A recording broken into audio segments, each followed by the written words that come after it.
안녕하십니까. 한눈에 알아보는 우리 나무라고 하는 나무도감 책을 집필한 박승철입니다.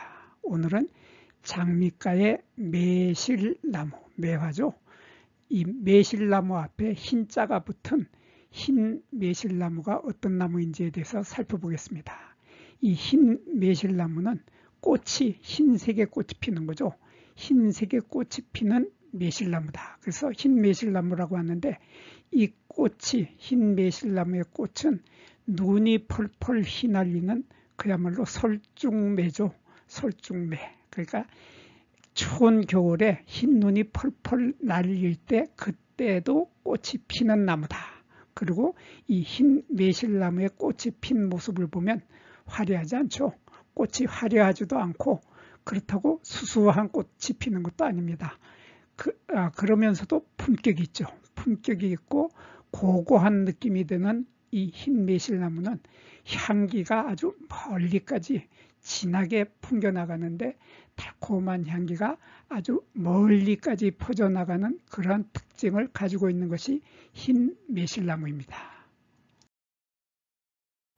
이 흰 매실나무의 꽃을 보면 하얀색의 꽃이 피게 되죠. 하얀색의 꽃이 피는데, 우리 주변에서 매실나무라 하면은 보통 요 흰 매실나무들을 보통 매실나무 그렇게 부르고 있습니다. 그런데 이 흰 매실나무의 학명을 보면 푸르누스 무메 다음에 여기에 알바라는 말이 들어갔습니다. 요 푸르누스 무메가 바로 요 매실나무라는 뜻인데, 이 매실나무 뒤에 알바라는 말이 요것은 흰색이라는 뜻이죠. 그래서 요 흰색의 꽃이 피는 매실나무다, 그런 뜻입니다. 그래서 흰 매실나무인데, 이 흰 매실나무에 비해서 여기 뒤에 요것이 붙지 않는 푸르누스 무메, 그러니까 기본종이 되는 매실나무는 학명이 뒤에 아무것도 붙지 않죠. 그래서 푸르누스 무메하고 요 뒤에가 붙지 않는데, 이렇게 아무것도 붙지 않는 이러한 학명을 가진 것을 우리들은 매실나무라고 합니다. 매실나무라고 하는데, 이 매실나무는 꽃의 색깔이 기본종이 되는 매실나무는 꽃의 색깔이 이렇게 연한 분홍색으로 마치 진달래 꽃의 색깔하고 아주 비슷한 이러한 화려한 색깔을 가지고 있는 것이 매실나무의 기본종입니다. 거기에 비해서 흰 매실나무는 꽃이 흰색의 꽃이 핀다 하는 이러한 차이점을 가지고 있는데, 우리들이 요 분홍색의 매실나무는 주변에서 그리 흔하지 않기 때문에 사람들이 이 매실나무를 거의 만나보질 못했을 겁니다. 만나보질 못하고 흔하디 흔한 이 하얀색의 매실나무를 만나보기 때문에 사람들은 모두 이것을 매실나무라고 부르는데, 사실은 이것은 매실나무가 아니고 앞에 흰자를 붙여주는 흰 매실나무라고 주어야지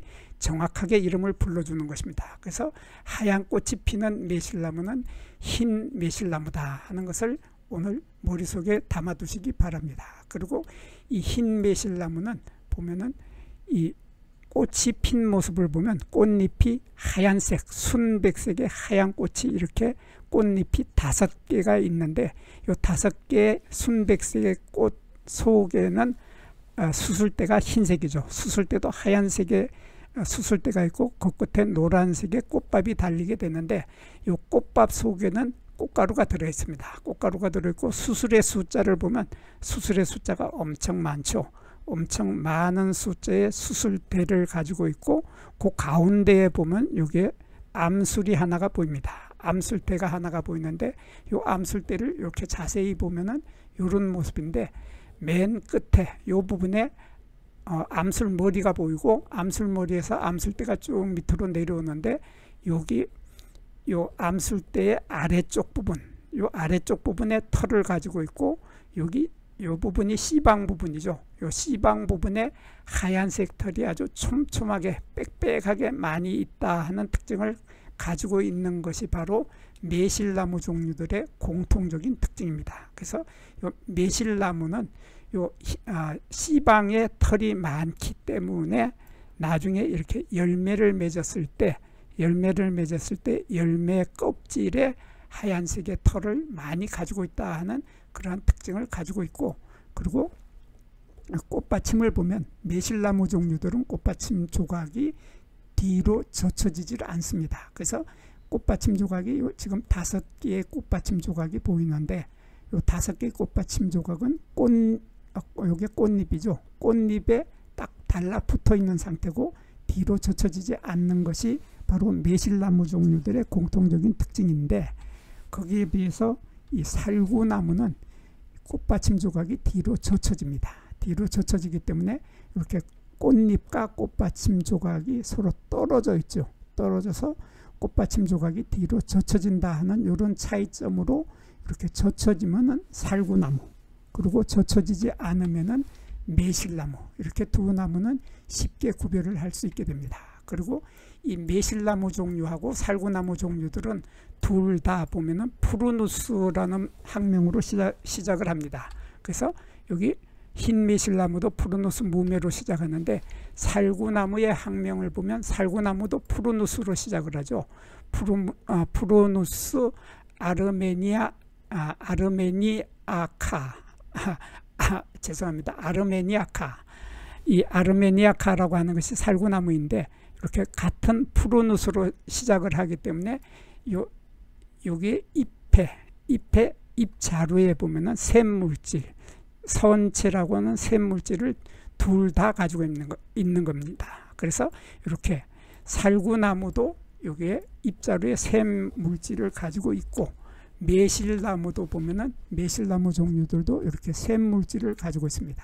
샘물질을 가지고 있는데, 이 샘물질을 한자로는 선체라고 하는데, 이 선자가 바로 우리말로 표현을 하면 샘이라는 뜻이고, 샘이라고 하는 말은 우물에서 물이 퐁퐁퐁퐁 솟아 올라오는 그것을 우리들은 샘이라고 하죠. 그래서 여기 샘물질이 2개가 있는데, 이 2개의 샘물질에서는 액체가 솟아 올라온다 하는 그런 뜻입니다. 그래서 액체, 물방울이 솟아 올라와서 여기에 맺혀 있는 모습을, 여기에 맺혀 있는 모습을 우리들은 아주 흔히 볼 수 있게 됩니다. 그리고 요게 보면은 잎자루의 끝에는 여기가 잎밑이라고 하죠. 그래서 요 사진을 보면 여기 잎자루가 있고, 잎자루의 요 부분을 우리들은 잎밑이라고 하고, 이것을 잎끝이라고 하는데, 한자로는 엽두라고 하고 여기를 엽저라고 합니다. 엽저라고 하는데, 요 엽저 부분, 잎 밑부분에도 보면은 요 샘물질이 여기도 하나 있고 여기도 하나 있습니다. 그래서 샘물질이 잎 자루에도 있고 잎 밑에도 있다 하는 이런 특징을 가지고 있는 것이 매실나무 종류들의 공통적인 특징이기도 합니다. 그리고 이 매실나무 종류들은 열매를 우리들은 한자로 핵과라고 하죠. 핵과라고 하는데, 우리말로는 굳은시 열매라고 합니다. 이 핵과의 대표적인 것이 복숭아인데, 복숭아의 열매, 그러니까 우리가 시장에서 복숭아를 사서 복숭아 열매를 딱 깨물어 먹는 순간에 이 열매의 얇은 열매 껍질이 탁 터지죠. 터지면서 그 열매 껍질 속에서 이런 과육, 열매살이 나타나는데, 한자로는 과육이라고 하고 우리말로는 열매살이라고 하는데, 이런 열매살 속에는 달콤한 액즙이 많이 들어있죠. 그리고 이 열매살의 그 안쪽에는 여기에는 커다란 씨앗이 딱 하나가 들어있습니다. 복숭아의 씨앗처럼 딱딱하면서도 커다란 씨앗이 딱 하나 들어있는 이러한 씨앗을 우리들은 핵과라고 하고, 우리말로는 씨앗이 딱딱하다 해서 굳은시 열매라고 합니다. 이런 굳은시 열매를 갖고 있는데, 이 굳은시 열매에서 열매살, 씨앗에 붙어있는 열매살이 잘 떨어지지 않는 것이 매실나무 종류들의 공통적인 특징인데, 반해서 이 살구나무의 열매살은 쉽게 떨어지죠.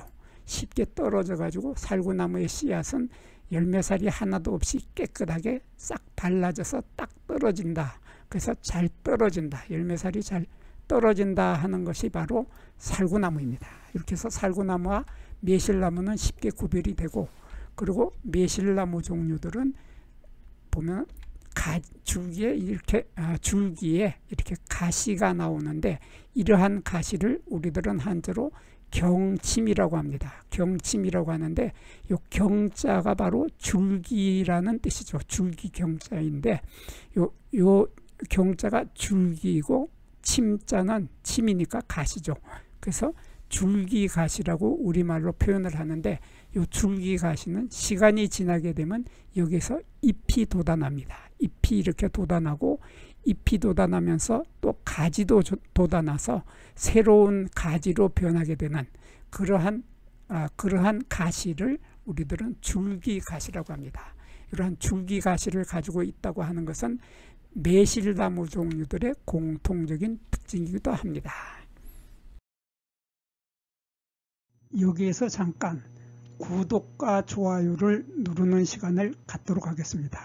여기 나무도감 공부는 박승철이 사진을 찍고 박승철이 글을 쓴 한눈에 알아보는 우리 나무라고 하는 나무도감 책을 펼쳐서 공부를 하였습니다.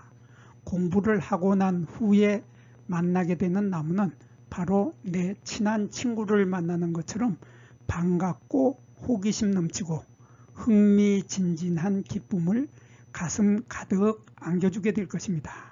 오늘의 공부는 여기서 마치도록 하겠습니다. 감사합니다.